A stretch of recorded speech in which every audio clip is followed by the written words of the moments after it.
Welcome everybody to episode 3 of Don't Just Talk lah. And today in the episode we have a very good friend of mine, Christopher. Okay, Christopher would like to introduce yourself. Hi Justin, thank you for having me. Hi everyone, my name is Christopher Felix.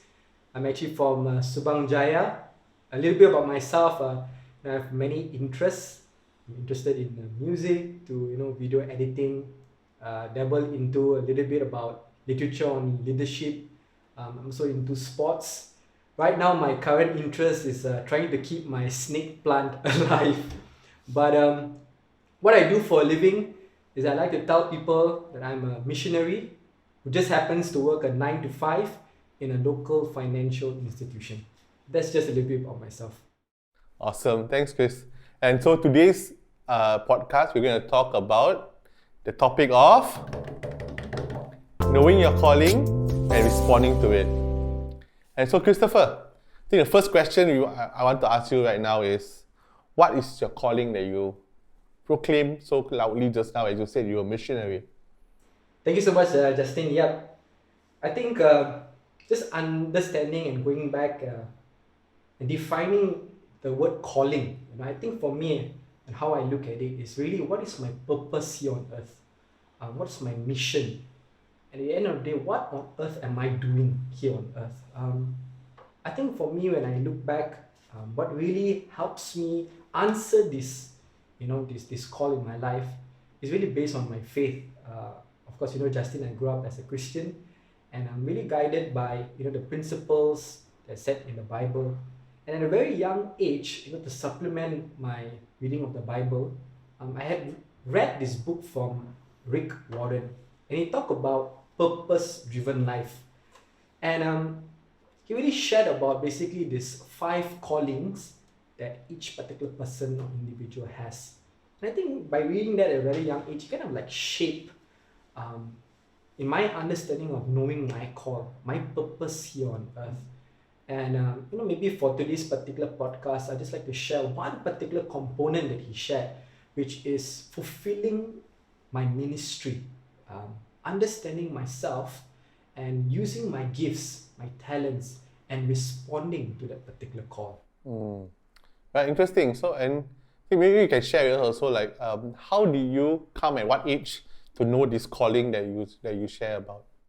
Yeah, that's a good question, Justin. I think for me, when I look back, it slowly was revealed to me. I cannot pinpoint a particular age. It was slowly revealed to me. And this particular point that I'm sharing about is fulfilling my ministry, using my gifts and talents to contribute to society, contribute to the church, contribute to my family, contribute to those around me.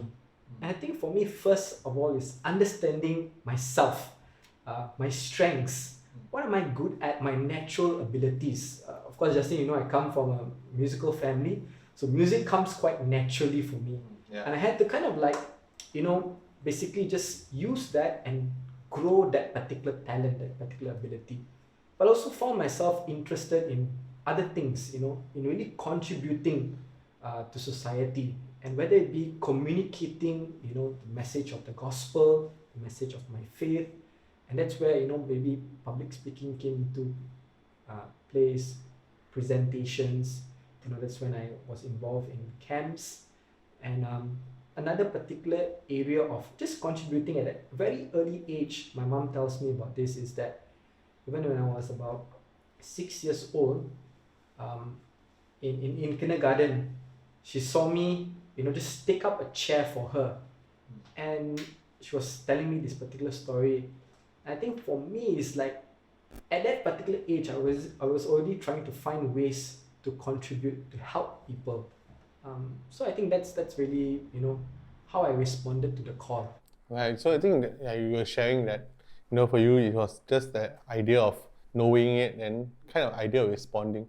What are the areas that you actually responded in physically? Because for me, I think I knew also that at 2013, you went into Bible school, getting to know more about your faith. And I think for me, that was something that was amazing. That at that age, you took a break from studies.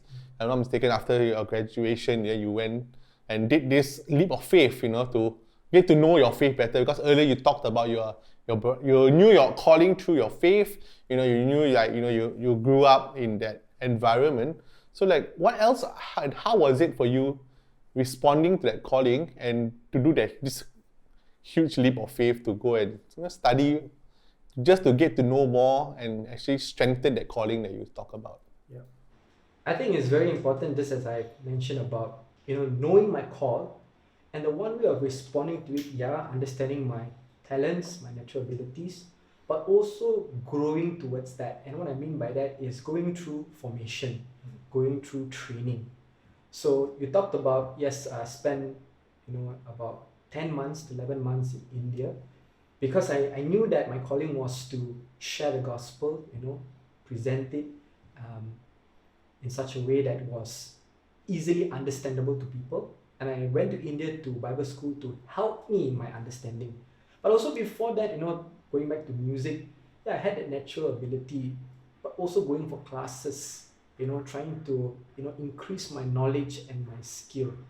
So I think for me, responding to it, going back to what you mentioned about, is at the end of the day is going through formation, going through training, increasing that particular skill so that I can respond to my call better. Right. Yes. I think that's amazing. Like, at a young age, you actually came to understand that. Yeah. And then, you started developing, looking at yourself. I think not many people talk about natural abilities. Yes. A lot of people say, ask you, so what are you good at? It's like, I do not know. Everyone is just like uncertain about what they are good at. But I think like for me, like cooking, I just naturally learned to cook and actually enjoy cooking because my father actually cooks a lot, and I realize that's my natural ability. I pick up easily, and for you it's music, and you come from a very huge background. I know your history.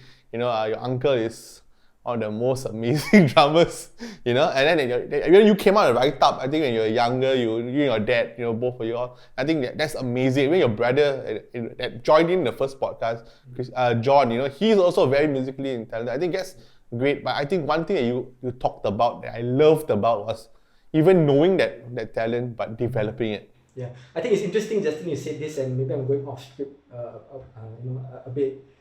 Justin, as many people might know, that he's really good in cooking, right? And for me, maybe it's, music. I think what's really important in knowing and responding your call is not to compare your call to the person on the left and the person on the right. Because both of us, ultimately, as we go back to it, we want to contribute, to the people around us. I mean, for yours, it's really contributing towards a particular meal. That's your strengths, that's your abilities, that's your talents. And I don't know whether you felt this way, but sometimes when we have gatherings here at your place, right? People ask, hey, so Chris, what do you bring? And I bought something from the store or something like that. And at the beginning stage, I was like, man, I can't cook that well. I just find it very difficult. I'm just not interested in cooking as per se, But wow, look at Justin, he's such an amazing cook. And everybody starts, giving you good compliments and all that. And I think when I start to compare my calling to your calling, I think it really robs me of who I can be or who am I supposed to be. There's a saying that comparison steals your joy. I think comparing also steals the calling that you are meant to be. So something I'd just like to share. Yeah. I totally agree with you that we have to always be very clear about what our calling is and kind of like identify it. Then only we can respond. Yeah. Because like I guess like you can look at it as like not everyone is destined to go down the same road, Sure. Like you cannot, and I love what you talked about, like don't compare. You're on your own journey, and how do you? But I think it's important to also take that leap of faith to experiment, but also know that calling before, so that then you can actually respond to it. Yeah. So Justin, I think of course I'm coming from the perspective or the worldview of my faith, but for someone who maybe might not want to go through this particular route, right? What are some ways that they can, identify and respond to their call? Right. Yeah. I think you brought up very interesting points, and I totally agree with you. I think one area that we can look at when we talk about, knowing that calling is first to always know what we are gifted with. I think we always forget to look at that. Okay, what am I calling? Let me do what I need to do. Like, there's always a need in the world. Oh, that's my calling. Let me fight for that need. So let me respond to what the world is talking about. There's poverty. Okay, let me run to Africa and start feeding the poor. There's so many callings per person. I think that the idea of knowing what you are good at, what's your natural ability first. Like I say, okay, I'm good at cooking, or I'm good at certain things, or I'm good at playing for you, like example, music. I'm good at certain things. Like, for you, say, earlier you talked about being good at sports, Like, knowing what you are good at, you're naturally gifted in. And then start developing that.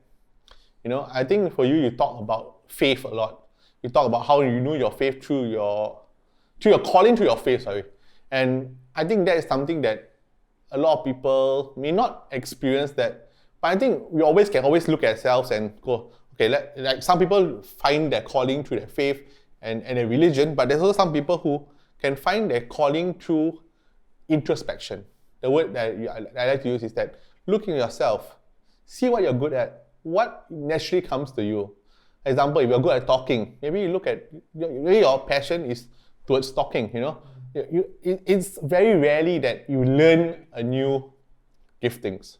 Yes, you can learn, and definitely we talked about earlier formation and everything, but we're not only looking at that as one of the things, but we're looking at being, firstly, knowing that identity, knowing your calling is in this idea of like, okay, I'm good at this, how can I then impact the world? Yep. How can I give back to the world? How can I give like my giftings and actually make a difference in the world? I think Steve Jobs had vision, or he said this, he said, I want to make a dent into the universe.